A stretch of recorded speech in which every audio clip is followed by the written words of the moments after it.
welcome to the 1006th edition of the Enfield Microphone, Dateline 2nd of February 1995. On this occasion, your readers are, well, it's actually just me, Peter. Alan is away on business, and Marjorie and Joyce can't get here because of the weather near Oakwood and Cockfosters, where they live. And apparently there's quite a lot of snow falling there at the moment, and the forecast is for it to be very cold and freezing tonight. So although they might be able to get here, they've decided that they will probably have quite a bit of trouble getting back. One of them lives on a fairly steep hill, apparently. So I've also been unable to contact Tony. I'm not quite sure where he is tonight, so it looks like you're going to have to put up with me all through the tape, so I hope you don't bore easily. We start with a brief reminder about our AGM. Don't forget, our annual general meeting is this coming Wednesday, the 8th of March. Please come along. We welcome you with open arms, and if you want to come along, please remember to listen at the end of side 2. We'll have further details of when and where on the end of side 2. Now we start with the news proper. Opponents of Greenbelt Nursing Home come under fire because they're trying to build a nursing home in the Greenbelt Woods. They've run into trouble because of impassioned opposition from families and supporters of patients. The row over the scheme to build in the grounds of an existing home called Wolverton, just off the Ridgeway in Enfield, could be a foretaste of an emerging conflict of national proportions. The Gazette has previously reported on determined opposition to the scheme from neighbouring residents and environmental groups. However, they now face accusations of NIMBYism, that is, not in my backyard attitude. Enfield Community Care Trust wants to build a new home to replace a unit called Oaks and Elm House, which is being evicted from the Highlands Hospital site. It has 28 residents with Alzheimer's disease and provides treatment and support for many more, all with families in the area. There were bitter exchanges at a public meeting organised by the Trust and attended by 130 people at Chase Farm Hospital on Monday night. Among those present were members of the Alzheimer's Disease Society and the Companions of the Oaks, which represents families of patients at Oaks and Elm House. One woman, whose mother suffered Alzheimer's, was in tears as she pleaded with opponents that Wolverton would be a good site. Albert Salt, Vice Chairman of the Companions of the Oaks, and said Greenbelt regulations allow development in special circumstances. I would ask those protesting against this to search their hearts and ask if these are special circumstances and not make it a case of build it somewhere but not in my backyard. A woman resident later responded, I do object to the suggestion that it is some sort of NIMBY situation where we're all worried about some sort of elderly loonies coming to live near us. Local ward councillor John Yates, a member of Enfield's planning subcommittee, insisted Greenbelt regulations were very firm and would not allow for a nursing home. If the council made an exception, it would open floodgates to other, less worthy developments. It's not a matter of sentiment, it's a matter of planning law, he said.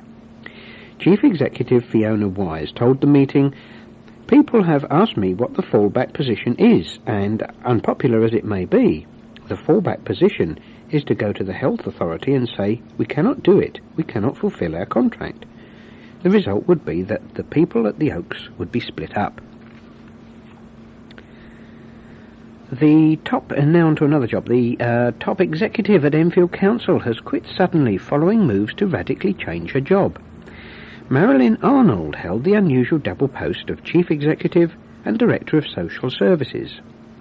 Insiders said she had been negotiating to end her contract for several weeks. Nevertheless, the suddenness of her departure surprised many.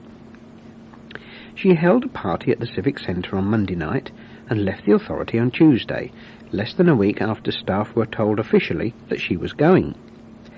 Council leaders have gone out of their way to praise Mrs. Arnold's performance. However, some Labour councillors were clearly uncomfortable with her management style. The council decided in January that her job would be split into two. It has advertised for a new, stand-alone chief executive with a salary starting at £84,732 and rising to £96,612. Council legal officers believed the terms of Mrs. Arnold's contract meant she would revert to her old job as head of social services. She was also invited to apply for the new chief executive post. However, she declined both options. She told the Gazette she had not yet made firm plans, but was looking at several possibilities. One would involve going to work in South Africa on a project to develop local government there. Final interviews for the new chief executive were scheduled for March the 20th. Any successful candidate from outside would probably need to give an existing employer 3 months' notice. Although it is possible someone inside the council may be promoted, there is a strong school of opinion that a fresh face from outside is needed. The President of the European Parliament warned against anti-European hysteria after suffering an apparent snub from local MPs during a visit to Enfield. President Klaus Hansch went to Enfield Civic Centre as part of a week-long visit to Britain that included meetings with the Queen, the Prime Minister and other senior politicians. The borough's 3 Conservative MPs were invited to join civic dignitaries at the breakfast meeting last Friday morning, but all 3 said they had other engagements. Asked about the absence of arch-Eurosceptic Michael Portillo, Herr Hansch replied, "This is a free country, so nobody is forced to answer an invitation." He dismissed the Southgate MP's comments on Europe, saying, "I don't follow his speeches." But Herr Hansch, a German Social Democrat, warned, "There are people, many, but by no means all, in Britain, who are creating myths about what Europe is. I am not in favour of a debate which always sings the praises of Europe. We have the opportunity to criticise what goes on in Brussels, but we should look at what we criticise and make sure the criticism is based on fact and not on myth." He accused some British politicians of suffering an irrational Europhobia, which could damage international relations. Euroscepticism is in some ways just, and in some ways I am Eurosceptic, but Europhobia is something else. Mr. Portillo's secretary said he was on an official visit to Cheshire in his role as Secretary of State for Employment. Mr. Ian Twyn's agent said he was extremely busy on assorted constituency business. Both MPs have expressed strong Eurosceptic views. Energy Minister Tim Egger told the Gazette, "I am a very committed European, and I am a firm supporter of the European Union." He said he was unable to attend because he had to deal with paperwork at the Department of Trade and Industry. He said he received less than a week's notice of the reception, which did not give enough time to change his schedule. Herr Hansch was in Enfield to support his close political ally Pauline Green, who is leader of the European Socialist Group and MEP for London North. Also at the reception were representatives from Enfield's twin towns of Gladbeck and Courbevoie, and business people involved in European-funded projects to regenerate the recession-hit east of the borough. A minibus that offers the only lifeline for a number of disabled and elderly people was wrecked last week by heartless vandals. The bus belonged to the Southgate Old People's Welfare Committee, run from Ruth Winston House in Green Lane, Palmer's Green. Last Monday night, mindless thugs smashed the driver's window and ripped out the engine leads and distributor cap. The damage meant that 2 trips to the centre for elderly people, due to take place on Tuesday and Thursday, had to be cancelled. More than 70 people were disappointed by the cancellation. Manager of Ruth Winston House, Val Gudge, said it was heartbreaking. "Many of our visitors are housebound and can't get out at all. All they have to look forward to is us picking them up for their weekly day out." The A registration minibus was only bought last year for £5,000 after years of fundraising and was inaugurated by last year's mayor, Nadia Conway. Val Gudge explained that the centre needed their own transport because Enfield's dial-a-ride and community transport are always full. They didn't even need to smash the window if they were just after the distributor, she said. It's just so annoying and senseless. The coach has Bessie's Bus written on its side, named after a former day centre user who began the fundraising with a £100 donation. Fortunately, the bus was insured and was fixed extremely quickly by the Palmer's Green branch of Curry Motors. Edmonton police are investigating the incident, and anyone with any information is asked to ring them. Unfortunately, the telephone number just goes on as 081, and then it doesn't write anything else, so hopefully someone can tell you the phone number of the Edmonton police station, assuming that you have some information for them. A Valentine's tea was organised for Enfield's Geranium Club for the Blind at West Lodge Park Hotel, and was enjoyed by members and helpers. The club, as I'm sure you will know, is for registered blind people and meets on the second and fourth Tuesday in every month.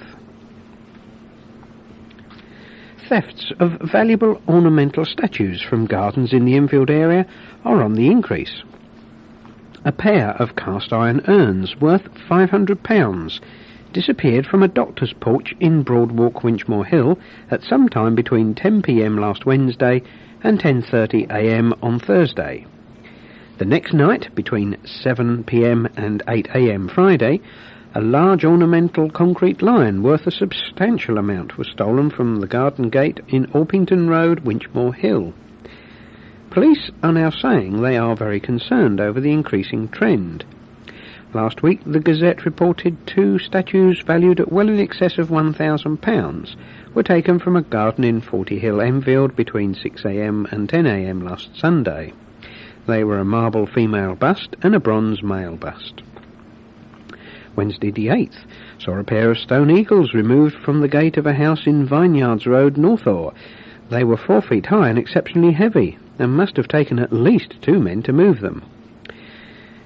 Anyone with any information regarding the thefts, or who has suffered a similar loss, is asked to call Edmonton CID. Edmonton CID, you need that for Bessie's Bus information.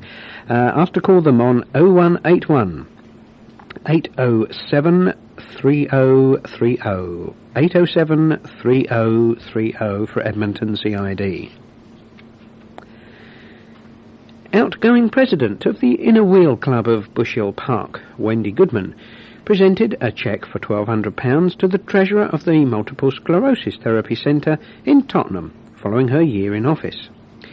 During Wendy's tenure, the club also made donations to Breakthrough Breast Cancer and the Inner Wheel District Overseas Charity. They supported children in distress and provided goods and donations for the Faulkner Trust, an orphanage for abandoned babies and children in Zambia. This year's president, Wendy Fulker, has chosen to support the local Cheviots Family Centre and the Enfield Toy Library. Police want to hear from car owners who have lost their vehicle logo badges, as 22 badges have been recovered from a youth in Waltham Abbey. The youth is being questioned, and anyone hoping to recover a badge can contact Loughton Crime Desk on 0181 502 3881, 502 3881. Pets could be cremated and buried near their owner's last resting place under a scheme put forward for problem plot of derelict land. A firm called 40 Meadows is seeking planning permission for a pet crematorium and cemetery on an 8-acre site opposite Enfield Crematorium on the Great Cambridge Road. However, councillors and local residents would rather the plot was turned into a public park or nature reserve. The land is owned by Haringey Council and was once a gravel pit. Because it is in Green Belt, planners are unlikely to allow housing or similar development. Haringey has tried a series of alternatives in an effort to get some money out of the site, including a plan for a golf range. None has so far got off the ground. Haringey has let it get into a terrible state. It's ridden with vermin, said Bill Chapman, who represents the local ward on Enfield Council. He added that Enfield Pest Exterminators launched a clean-up after he passed on complaints. Last summer, firemen said the site was a problem after they were called to a series of grass fires started by children. Councillor Chapman said local residents would like to see Enfield Council acquire the land and turn it into a park. However, at present, Enfield faces tight spending restrictions and cannot afford to buy parkland. A con man stole £100 from an 83-year-old woman after tricking his way into her home by posing as a water company worker. The crook called at the woman's front door in Rutland Court, Enfield, at 12 noon. He was described as white, 5 feet 10 inches tall, aged 18 to 25, slim, with straight black collar-length hair and wearing a navy jumper and dark trousers. A Benedictine monastic community is edging closer to the completion of its new monastery. For years, the 13 monks have lived in cramped conditions above the Church of Christ the King in Bramley Road, Cockfosters. But with the help of donations from all over the world, they have raised the £800,000 needed to build new premises with 18 rooms, a refectory, a library, and for the first time, a garden. Parish priest Dom Placid Malink said, "It will give us some more space and it will be quiet like a proper monastery." The final stages are now being carried out with carpets due to be laid, the electricity connected, and the walls painted. The monks hope they will move in late March, and they are planning an open weekend to celebrate. A family of sneak thieves stole bags belonging to staff after posing as customers at shops in Enfield and Waltham Cross. The crooks, a couple with a young child, struck at a hair salon in Hertford Road, Enfield Highway, and then at a shop in High Street, Waltham Cross, last Tuesday afternoon, the 14th of February. They got away with cash, credit cards and jewellery. The man was described as white, 5 feet 4 inches tall, slim, aged about 28, with dark collar-length hair. He wore a black and red sweatshirt. The woman was white, 5 feet tall, slim, aged about 20, and had blonde hair tied back. They were accompanied by a girl aged about 4 and were seen in a brown car with several other children. A security firm lost the job of guarding historic Broomfield House in Palmer's Green after council leaders did their own late-night check. Council leader Jeff Rodin and his deputy Richard Corse went prowling around the site at Broomfield House at 2:30 a.m. after Mr. Rodin began to doubt how effective the guards were. Mr. Rodin told the council's policy committee, "We spotted an individual in some bushes trying very hard not to be seen, and we found it was one of the security staff employed by the council. The other one was fast asleep in the van." He later said he did not mean to suggest the men were lax. It depends on the specification of the contract. There is a question as to whether the job they are being asked to do was ineffective anyway. Highly organised thieves who specialise in stealing expensive garden ornaments made a daylight swoop on the home of Enfield Council's deputy leader. Councillor Richard Corse is the latest victim in a spate of thefts first highlighted by the Gazette 2 weeks ago. Police said the crooks stole an ornamental lamppost from outside his house in Jubilee Cottage on the Enfield Road between 11:15 a.m. and 1 p.m. on Saturday. The 7-foot-high iron post had 3 lamps on top and was worth about £300. After digging it up, the thieves carefully raked the surrounding earth to remove footprints. In previous raids, thieves have taken statues and other garden furniture worth thousands of pounds. Police have warned people with such expensive items in their gardens to review security. Chayside Southgate was in safe hands recently, if only for one day. Record-breaking Spurs, Arsenal and Northern Ireland goalkeeper Pat Jennings was opening the new branch of Chase Chemist inside the Asda superstore. The opening coincided with the closure of the firm's own shop in the High Street. The Gazette last week exclusively revealed the latest closure in the stricken retail area and how Asda's superior parking facilities and opening hours would enable the shop's owner, Jay Patel, to go back to providing a more extensive medical service. Other traders in the area were left hoping that Big Pat could pull off another of his miracle saves for their livelihoods. Police are hunting a father whose family looked on as he brutally beat up a young petrol station attendant in Winchmore Hill. The man apparently attacked the attendant because he refused to reopen the station, which had just shut temporarily for a petrol delivery. The incident occurred at 10:30 a.m. on Saturday at the Esso station opposite Sainsbury's in Green Lanes, Winchmore Hill. After the assault, the man got into his car, where a woman and 2 children had waited, and drove off. The attendant crossed the road to the nearby police station, leaving a trail of blood. He was taken to the North Middlesex Hospital, where he was found to have a broken nose. The attacker was described as white, 6 feet tall, slim, aged 28 to 30, with short light brown hair and a goatee beard. He wore a bomber jacket and drove a red Ford Sierra car. One of Enfield's largest libraries at Ridge Avenue is to receive a major refit this month. The library was closed on Monday and will reopen on Saturday, March the 25th. Shelves are being replaced and the layout redesigned. At the same time, the library will be decorated and recarpeted. Together with the recently installed stock security system and automatic doors, the latest facelift will make this architecturally distinguished building one of the most attractive in the borough. Improvements will also be carried out at the Central Reference Library, which will be closed from Monday the 6th of March to Saturday the 25th of March, and at Winchmore Hill Library, which closes from Monday the 13th of March to Saturday the 18th of March.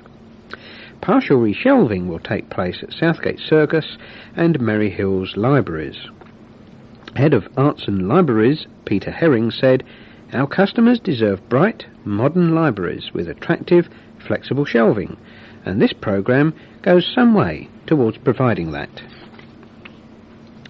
An 84-year-old woman is in intensive care after a car accident in Southgate last Thursday, the 16th of February. Winifred Foote from Bramley Close, Southgate, was hit by an Austin Maestro as she tried to cross Bramley Road at 4:50 p.m. and was taken to Chase Farm Hospital. She was said to be comfortable and making a little progress on Tuesday. The driver was Bernadette Hillman, aged 30, from St Albans. The search is on for the Community Police Officer of the Year, and Enfield residents are being asked to nominate their favourite Bobby on the beat for the finals. There are 21,468 police constables in London, of which 3,737 are women, and the Met are after the public's advice on which one gives the most help to local areas in crime prevention and enhances community relations. Nomination forms are available from police stations or libraries. A hit-and-run driver left a pedestrian in North Middlesex Hospital after an incident in Bounces Road last Friday, the 17th. Christopher Traynor, aged 56, from Hertford Road, Edmonton, was knocked down outside a doctor's surgery at 6:40 p.m. A witness who saw a student being slashed with a knife following a car accident is being urgently sought by police. The witness, a male, stopped after the incident and is the one onlooker who took the number of the suspect's car and reported seeing a knife. He left his details on the scrap of paper with another member of the public, but this has since been mislaid. Police have made arrests and are trying to put a case together. The incident occurred on the 23rd of January at 6 p.m. in Hertford Road, Edmonton, near the junction with Nightingale Road. The student, 24-year-old Nicholas Franklin from Edmonton, was driving his car when he was shunted from behind. When he got out to inspect the damage, he was set upon by 2 white males. He was badly beaten and also received a 4-inch slash to his face. Mr. Franklin is black, and the police are not ruling out a racial motive. The witness is asked to contact PC Matthew Horn of Edmonton Police on 0181 807 3030. 807 3030. Council tenants can expect rent rises in April ranging between £1.25 to £4.37 a week, depending upon the size and location of the property, if recommendations of the Housing Committee are agreed.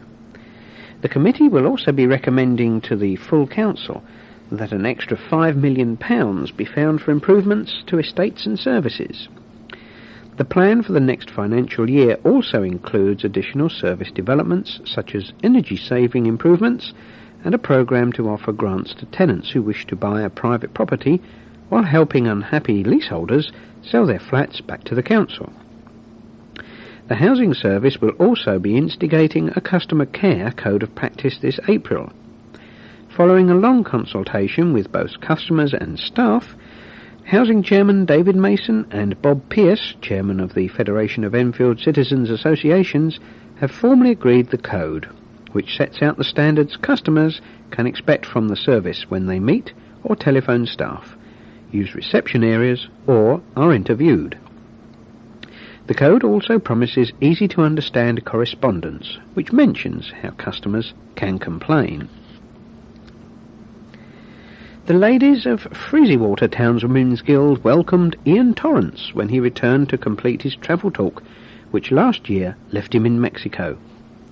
His talk centred on the scenic wonders and ancient cities of the Mayan civilization, which dates back to 2600 BC, and its people who grew to become skilled in the arts, mathematics, and astronomy. The ancient city of Chichen Itza, with its remarkable stone buildings and stepped pyramids, still stands on high as it has done since it was built in the 11th century. The task for the monthly competition was to make a poncho, but only one member, Mary Dwyer, felt equal to it. She paraded her little blue number before collecting her prize. 2 coach trips had taken members to a radio recording of that old favourite, Friday Night is Music Night, and to Wembley to see the ice show. An evening to sample the sight, sound and taste of Sweden raised a good sum to start off the 1995 charity fund to help the basic adult learning unit at Enfield College. A strong Swedish Christmas punch was served.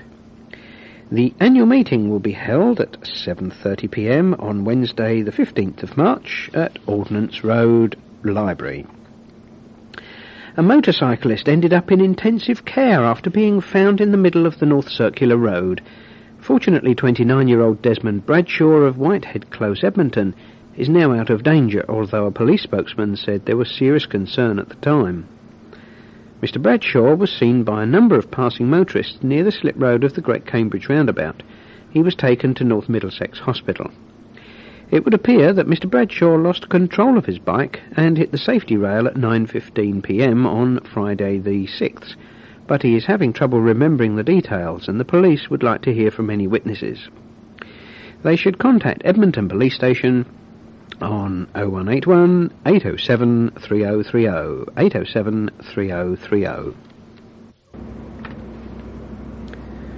Well, with the intermezzo from Coralia Suite by Sibelius coming in shortly, we reach the halfway stage in our programme. So if you stop your machine and turn over the cassette, we'll meet you again on side 2.